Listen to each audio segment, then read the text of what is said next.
Hello guys, চলে এসেছি অনেকদিন পর আরেকটি কুকিং ভিডিও নিয়ে। তো আজকে আমি কি বানাতে চলেছি বলো তো, বাটারস্কচ আইসক্রিম। তো তার রেসিপি তোমাদের সাথে শেয়ার করছি। প্রথমে দেখো, চিনিটাকে কড়াইতে ভালো করে দিয়ে একটু গলিয়ে লাল লাল ভাব হয়ে আসলে একটু বাটার দিয়ে দিতে হবে। এবং তারপরে এখানে দেখো কাজু বাদাম দিয়ে ভালো করে করে একটা ফয়েল পেপারের উপর নামিয়ে নিতে হবে। তারপরে এখানে আমুল দুধ, গুঁড়ো দুধ, সেটা তোমরা আন্দাজ মতো দিতে পারো। আমি এখানে 2-2.5 চামচ মতো দিয়ে একটু জলে ভালো করে গুলে রেখে দিয়েছিলাম। এবং তারপরেই দেখো যেই জিনিসগুলো আমাদের লাগবে তার মধ্যে ফার্স্টেই আছে দেখো এখানে ফ্রেশ ক্রিম, যেটা তো ফ্রেশ ক্রিমটাই আমি আগে দেখাই তোমাদের। আর তার আগে না, যখন বাটিতে এটা করবে নিচে একটুখানি বরফের কিছু একটা রেখে দেবে, তাহলে যত ঠান্ডা হবে তত জিনিসটা করতে আরও সুবিধা হবে। তো প্রথমেই দেখো আমি এখানে ফ্রেশ ক্রিম নিয়ে নিলাম এখানে।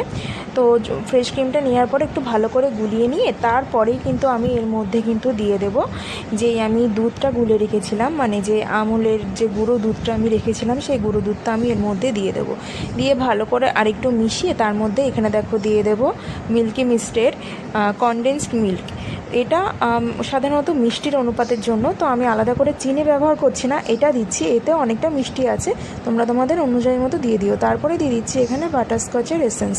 তো বাটারস্কচ এসেন্স তোমরা তোমাদের অনুযায়ী মতো দিও, আমি এখানে 2 চামচ মতো দিয়েছি। দিয়ে এটাকে দেখো ভালো করে আমি গুলিয়ে নিয়েছি একটু ক্রিমি ভাব আনার জন্য। আর এখানে দেখো আমি যেই পুরটা যেটা আমি রেডি করেছিলাম এখানে, সেটাকে আমি ভালো করে তুলে নিচ্ছি। দেখো এটা অনেকটাই শক্ত হয়ে গেছে, এবার যত রাগ তোমরা এর উপরে ঝেড়ে দিতে পারো।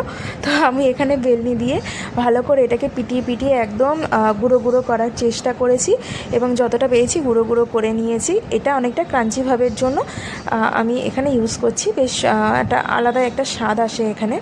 তো এটা দেখো অনেকটাই কিন্তু সুন্দরভাবে গুঁড়ো গুঁড়ো হয়ে গেছে। তো এটাই আমি এখন কি করব বলো তো, এই যেটা আমি গুলে রেখেছিলাম এর মধ্যে আমি আরও কিছুটা দিয়ে দিলাম, বেশি পরিমাণটাই দিয়ে এটাকে আমি আবার ভালো করে একটুখানি গুলে নিলাম।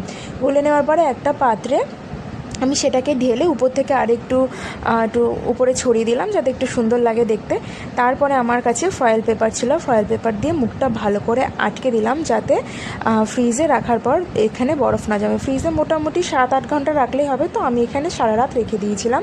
রেখে দেওয়ার পরেই দেখো পরের দিন সকালবেলা যখন আমি এখানে তোলার পরেই দেখো এখানে দেখতেই পাচ্ছ কি সুন্দর করে আইসক্রিমটা কিন্তু আমার হয়ে গেছে। আমি সবে ফ্রিজ থেকে বের করেছি বলে অনেকটাই কিন্তু টাইট ভাব ছিল, ওই জন্য কিন্তু চামচ দিয়ে, যেহেতু এক হাত দিয়ে ফোন ধরছি আর এক হাত দিয়ে চামচ দিয়ে তুলছিলাম বলে আমি ঠিকমতো এটা দেখাতে পারলাম না, কিন্তু তোমরা দেখে বুঝতেই পারছো কি সুন্দর আইসক্রিমটা হয়ে গেছে। তো আমি সাথে সাথে এটা বাটিতে সার্ভ করে দিলাম এবং সবাই খেয়ে বললো খুবই ভালো হয়েছে। ইনফ্যাক্ট আমার ছেলেকেও আমি খাইয়েছি।